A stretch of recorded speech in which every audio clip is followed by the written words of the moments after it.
Hello बंधुসকল কি খবৰ আপোনালোকৰ আশা কৰো সবৰে ভালে আছে। আজিৰ ভিডিওটি স্টাৰ্ট কৰিছো পিলপিলি পৰা গাইস। ইহতৰ সাৰ্ভিসিং কৰি মোৰ গাড়ীখন ধুব দিছো এন্ড ইহতে বল ঠান্ডা খাই সো ঠান্ডা কিনিব গৈছো গাইস। ঠান্ডা লইলো গাইস, এটা খাও সবে মিলি কেনে।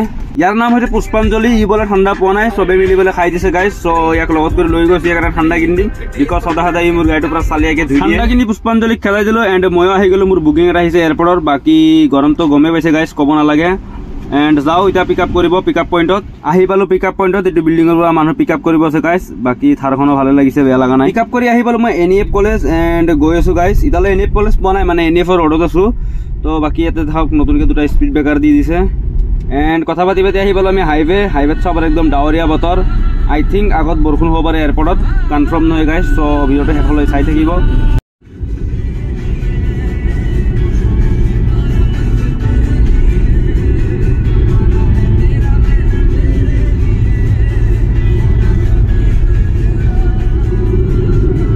আজাৰা এন্টাৰ হোৱাৰ লগে লগে ধাৰাসাৰ বৰষুণ পাই গলো গাইস। এন্ড মই ৰাইট সাইডে গৈছো লাহে লাহে ফৰ ইণ্ডিকেটৰ জ্বলাই।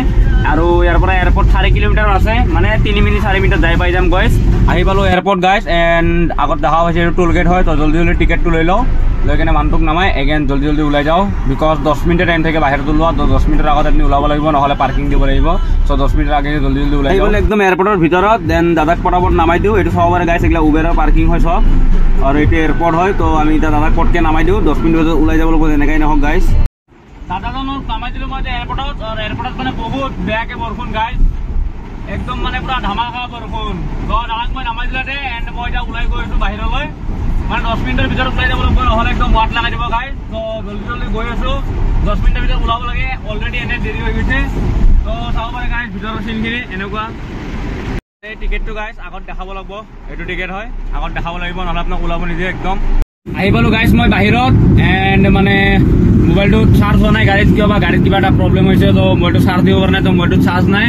সো আজিৰ ভিডিওটো এইখিনিয়ে। যদি আপোনালোকৰ ভিডিওটো ভাল লাগে তো লাইক কৰি দিব, আৰু যদি ইনষ্টাগ্ৰামত নতুনকৈ আহিছে তো ফলো কৰিব।